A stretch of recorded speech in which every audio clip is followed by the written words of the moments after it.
we've done all that for our own cars, and then we're selling that as a service.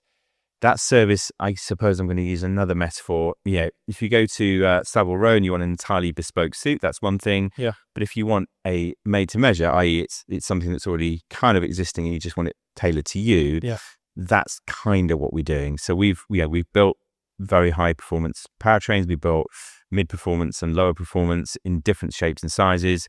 People come to us and say, actually, I want to build a next gen sports car, supercar, wherever it might be. I want one like that. I want an 800 horsepower, 800 newton meters of torque, 800 volt system. That's our GT40. Now, you might want a slightly different shape and size, but we can develop that very, very rapidly for them. How have you managed to do that so quickly? That's a very good question, because it's happened so much quicker than we expected. 7 years in now, and you managed to do that.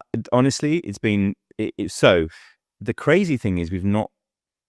Well, how can I put this?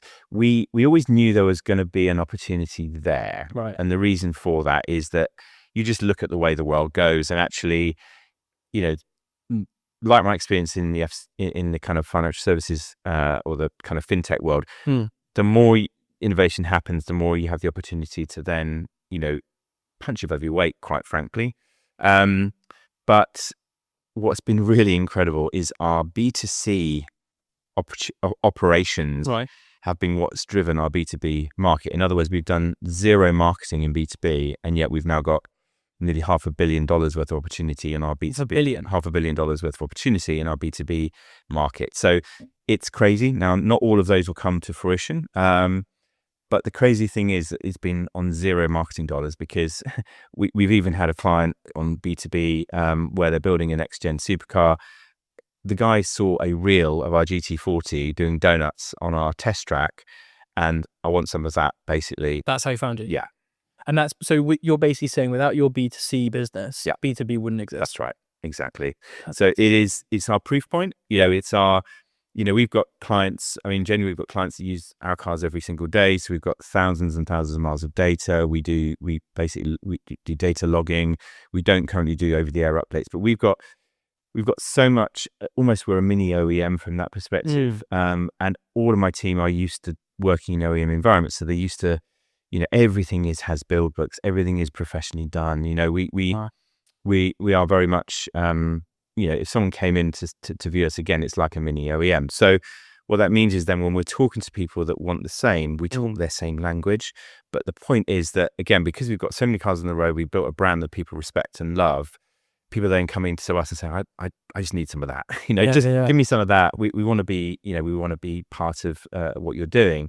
And by the way, we can get them, therefore, and because of our proof points, we might be able to get their vehicle program testing and on the road within 12 months that might have taken them 3 years. And that's the real value add. I think you said earlier, it's obviously about team massively, but to be able to do the operation you have is even bigger than I thought it was. Like, obviously knowing the brand and researching before their show, but like it's way bigger in complexity than I even imagined. Is it just purely down to the right people? Yes. Because you also haven't raised that much capital. So like in my mind, I'm trying to work out, how you're managing to basically 4 or 5 times X the speed it would normally take in the way that you're doing it. I can understand the B2C connection and that element, but like, everything you're doing from operations to marketing to brand to technical to software, like the whole picture for a brand that's been around for 7 years, it's just crazy. Yeah, people. Look, it's always all about the people. Quite frankly, you can have the best ideas in the world, but if you haven't got the people around you to help and deliver, and it's all about not only people but teamwork. It's about having that joined up approach, and being honest, it's about being right place at the right time. If we'd have tried to do this even 4 or 5 years before we did, it would be in a different story, I'm sure, because again, people's openness to what we do is changed. And therefore that allows us to create some amazing cars that, again, fantastic coverage. We're about to deliver another car to a very wealthy individual in San Francisco. Again, that car will be seen in the Bay Area by all the right people. And you look at, we sometimes forget how much money and influence there is in California, but also a willingness for people to succeed as well. And again, it's a fantastic environment. So, we as a business are at the moment expanding to set up a base in California. So I think from a small company, that's been incredible.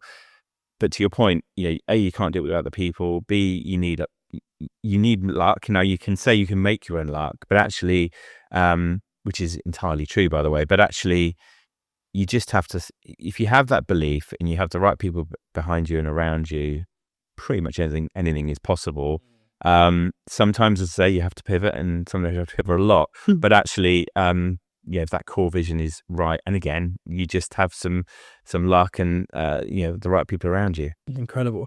How much development time really goes into these projects from a team side? Yeah, it must be extortionate, man. Yeah, it really is significant. So we were talking earlier about a project that we're looking at for a client, which is one of our bespoke programs. So it's a private office bespoke program where a gentleman came to us and said, would you build the world's first Lamborghini LM002 as an EV?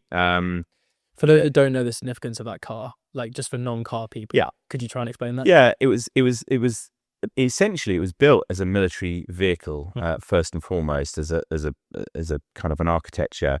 Lamborghini then picked this up, and essentially it was a Middle Eastern family that wanted to create these into kind of cool off-roaders, essentially, and it was then known as the Rambo Lambo because Sylvester Stallone famously had one. But it basically used the same as the Countach engine, so a big huge lump in the vehicle. Unfortunately, it doesn't actually drive like you'd expect because it is a really quite heavy vehicle. It's challenging. It's challenging. You've got to love it and really want to drive it.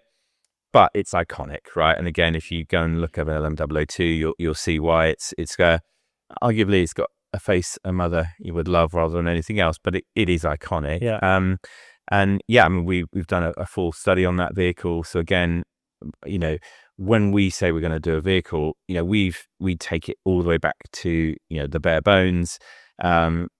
Everything is 3D scanned, everything is weighed, everything is catalogued. That literally piece by piece? Piece by piece, absolutely. You keep the chassis intact to the body on, but everything else, and everything that can come off it comes off it. So we know the shape and size of pretty much every item. We have 5.2 billion data points on that car, which is billion, which is quite a lot. So we've got a full 3D model.